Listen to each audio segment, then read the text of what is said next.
Hi folks, Terry here from Terry's O-Gauge Trains with a little quick video on this Marx Southern Pacific caboose. Uh, Yesterday, this caboose was almost headed for the trash can. This belongs to my nephew, and we were running the train around the track, testing that 490 locomotive that he got from uh, Pappaville Trains, running around. Left the layout unattended, and uh, came back a little bit later, and apparently there had been a derailment. The caboose had derailed, and we didn't know it. And as a result, this was originally a four-wheel plastic caboose, just like these other Marx cars. And when the wheel got shorted between the two rails here, it got hot. And if you look here on the other side here, this caboose got melted. This was bulged out real bad, like from the shape of the wheel. I had to. So the only my nephew went and ordered a new caboose and tender that'll be coming here Tuesday. But I said, before we throw this out, let me see what I can do. So I went through my parts bin and found a Lionel truck, NBC truck, and a Marx truck that I had, and attached them to a wooden base made out of a paint stirrer. You see the trucks are held on with paper joiners, at least for now. And using the original coupler that was on this, just cutting it down and gluing it to the front, I'll show you here, of the MPC or Lionel truck, we were able to save this caboose from, the garbage dump. Turn it back into a useful caboose and upgrade it to an 8-wheel truck instead of the 4-wheel trucks, simply by cutting off the simulated trucks. You do that just by scoring it with a knife a few times, and then you can take a pair of pliers and snap it right off, nice and clean. And then with a little bit of file, we still have a little bit of a dent here, where it looks like the caboose was damaged somehow.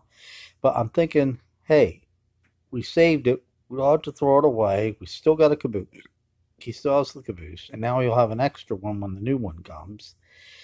And I got looking on eBay and saw that you can get like graffiti decals pretty cheap, so we could put some of them on the bottom or do a little weathering and hide that. But I mean, overall, the caboose doesn't look bad. It runs well on the track, which I can show you here. Let's put it back and hook her up.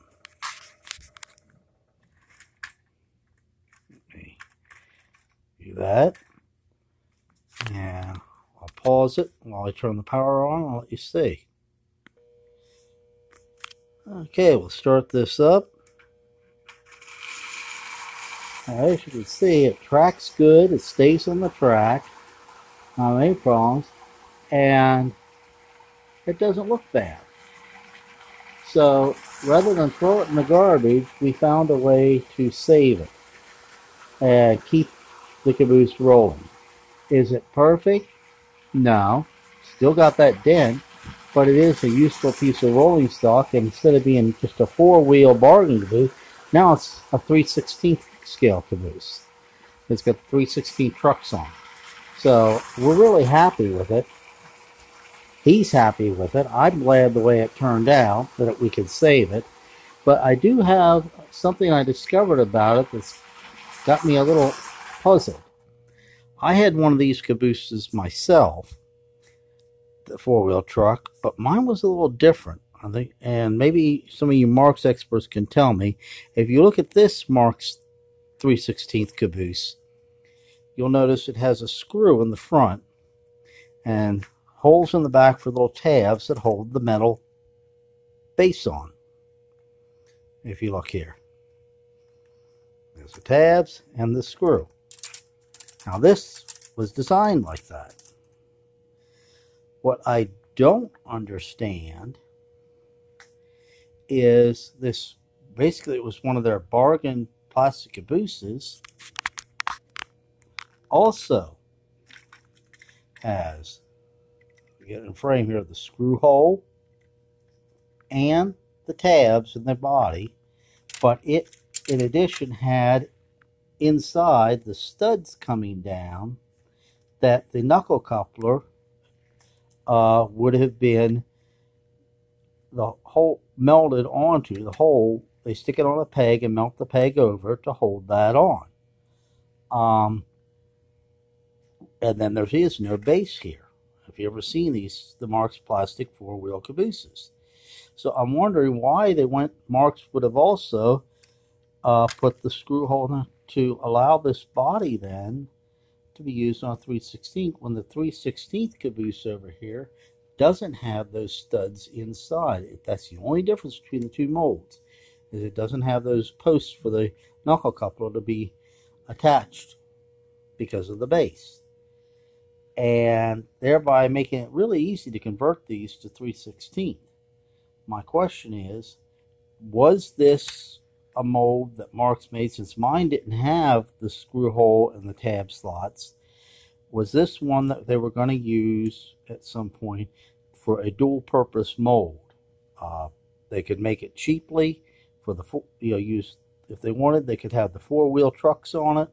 If they didn't, they could use it without the simulated trucks, and put the 8-wheel metal base with these 3/16 in it. So if anybody knows anything about this, if that's what Marx did, I know they did often reuse a lot of molds and verify for cost-cutting measures. Let me put this back on the track. So if anybody knows anything about that, because if you look at these two, they're virtually identical, except of course in color. They're the same mold for the case.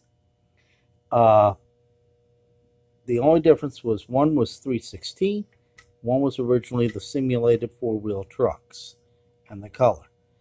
So if anybody knows anything about that, if this mold was also possibly used, or if this was meant to be able to be used both for the cheaper simulated trucks like on the rest of the train, and also used for 3/16, please let me know.